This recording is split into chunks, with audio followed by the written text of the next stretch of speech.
Hello dear students, welcome to Pratima maths classes. तो आज हम क्लास 7th का वर्कशीट 3 के क्वेश्चन नंबर 6 से करने वाले हैं। तो आइए देखते हैं क्वेश्चन नंबर 6 में हमें क्या दिया गया है। क्वेश्चन नंबर 6 में क्या बोला है कि find the altitude of a rhombus whose area is, मतलब अब की बार एरिया दे रखा है, बेस दे रखा है, हमें एल्टीट्यूड फाइंड करना है। बच्चे फॉर्मूला लगाओ, area of rhombus is equals to base multiply altitude. ठीक है, हमें एरिया कितना दे रखा है 320 सेंटीमीटर स्क्वायर, बेस कितना दे रखा है 5 सेंटीमीटर, और एल्टीट्यूड कितना दे रखा है नहीं दे रखा, हमें निकालना है। तो कर देते हैं। अब यहाँ देखो, मुझे सिर्फ एल्टीट्यूड रखना है, तो इस चीज़ को मैं इसके नीचे ले आऊँगी डिवाइड में। 320 divide by 5 equals to altitude. 5 से 20 काट देते हैं हम, कहाँ कटेगा 64 पे। 64 सेंटीमीटर इज़ द एल्टीट्यूड और the required answer for the question. आपको एक चीज़ हमेशा याद रखनी है, जो बेस और एल्टीट्यूड, मतलब जो हमारा एरिया होता है वो हमेशा सेंटीमीटर स्क्वायर में आता है, पर जो ये बेस हो गए, एल्टीट्यूड हो गए, लेंथ ब्रेथ, ये हमेशा सेंटीमीटर में। देखो कैसे मैं अब बेस और एल्टीट्यूड को मल्टीप्लाई कर रही हूँ, दोनों की सेम यूनिट्स है ना।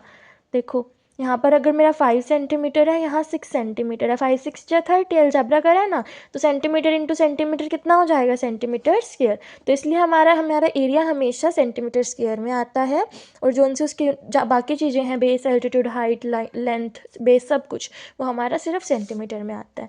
अब हम क्वेश्चन नंबर 7 को देखते हैं, उसमें क्या दिया गया है। Height of parallelogram is 1/3 of its base, उसका एरिया क्या है दे रखा है, तो बेस और हाइट निकालनी है। तो मतलब अब यहाँ पे ना हमारा जैसे लीनियर इक्वेशन में करते थे ना, लीनियर इक्वेशन जैसी चीज़ है बच्चे, लीनियर इक्वेशन की तरह ही हमें बनाना पड़ेगा।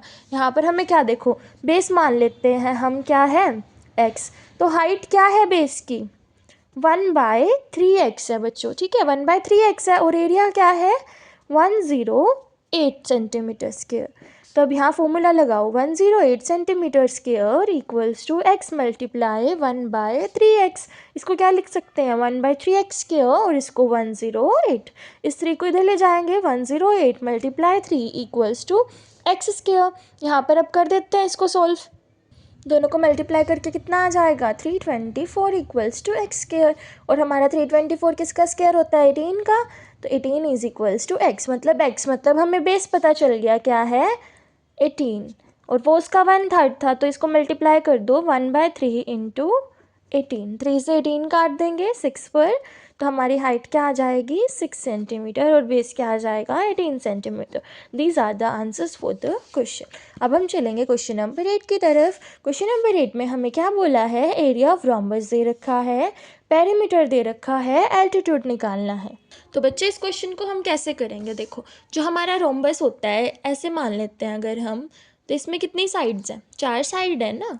तो हम क्या करें, पेरीमीटर का हमारा फॉर्मूला क्या क्या होता है, सम ऑफ ऑल साइड्स। तो हम पेरीमीटर मान लेते हैं 4 मल्टीप्लाई साइड। ठीक है, क्योंकि यहाँ से मुझे एक साइड फाइंड आउट करनी है, जो कि क्या बन जाएगी बेस, तो बेस निकल जाएगा, हमें एरिया दे रखा है, उसकी हेल्प से हम एल्टीट्यूड निकाल लेंगे। तो हम साइड निकालते हैं, हमारा पेरीमीटर क्या दिया हुआ है 56 divide by 4 equals to side, divide कर देते हैं, कितना आ जाएगा 14, तो 14 क्या आ गई है मेरी साइड। अब हम क्या करेंगे इसको, ये हमारा बेस बन गया है, हमें एरिया भी पता है हमारा, इससे एल्टीट्यूड निकल जाएगा। तो area is equals to base multiply altitude बच्चों।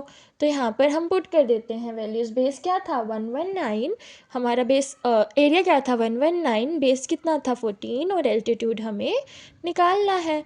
तो वही करते हैं, 119 divide by 14 equals to altitude. अब हम काट देंगे वैल्यूज़ को। ठीक है, काटने के बाद हमारा ये कहाँ कटेगा बच्चे, एल्टीट्यूड हमारा आ जाएगा 8.4 सेंटीमीटर, ये हमारा एल्टीट्यूड है।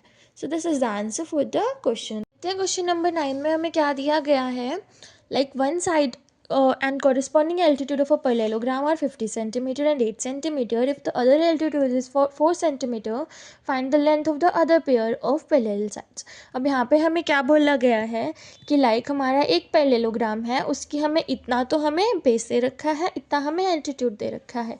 पहले हमें उसका एरिया निकालना है. अगर दूसरे वाले का ये एल्टीट्यूड है तो उसके कॉन्टेक्स्ट में हमें बेस पता करना है. तो इसको कैसे करेंगे बच्चे? देखो, बेस क्या है हमारा 50 सेंटीमीटर, ठीक है, पहले वाले के लिए. और उसके लिए हमारा एल्टीट्यूड क्या है 8 सेंटीमीटर. तो एरिया कितना आ जाएगा 50 मल्टीप्लाई 8 कितना 400 सेंटीमीटर स्क्वायर. तो मुझे क्या करना है अब ये यहाँ से मैं एरिया ऑफ पैरेललोग्राम दूसरे वाले के लिए बेस निकालती हूँ. बेस मल्टीप्लाई एल्टीट्यूड, इस वाले में एल्टीट्यूड मुझे 4 दे रखा है, मुझे बेस निकालना है और एरिया कितना है 400 सेंटीमीटर स्क्वायर. अब काट देंगे 400 centimetre square divide by 4 centimetre. कहाँ कटा 100 पे, ये मेरा क्या आ जाएगा base. 100 centimetre equals to base. So this is the answer for the question. अब हम चलेंगे क्वेश्चन नंबर 10 की तरफ. क्वेश्चन नंबर 10 में हमें क्या बोला गया है कि area of parallelogram is 625 metre square. Find the length of the side of the parallelogram if altitudes corresponding to sides. एक बार 20 मीटर है और एक बार 25 मीटर है. तो यहाँ पर हमें क्या लेके चलना है कि दोनों बार हमें एरिया 625 लेना है और उनका एल्टीट्यूड दोनों बार चेंज होगा, एक बार 20 एक बार 25. तो दोनों के लिए हमें बेस फाइंड आउट करना है. तो हम स्टार्ट करते हैं बच्चे. पहले के लिए देखो एरिया कितना है 625 मीटर स्क्वायर और एल्टीट्यूड कितना है 20 मीटर, ठीक है. एरिया निकालो, बेस मल्टीप्लाई एल्टीट्यूड कर देते हैं. 625 equals to base multiply 20. 625 divide by 20 equals to base. काट देंगे, कहाँ कटेगा बच्चे 31.25. ये हमारा इसका क्या हो जाएगा आंसर. अब हम चलेंगे सेकंड वाले की तरफ. सेकंड वाले में हमारा एरिया क्या है 625 मीटर स्क्वायर और एल्टीट्यूड क्या है 25 मीटर.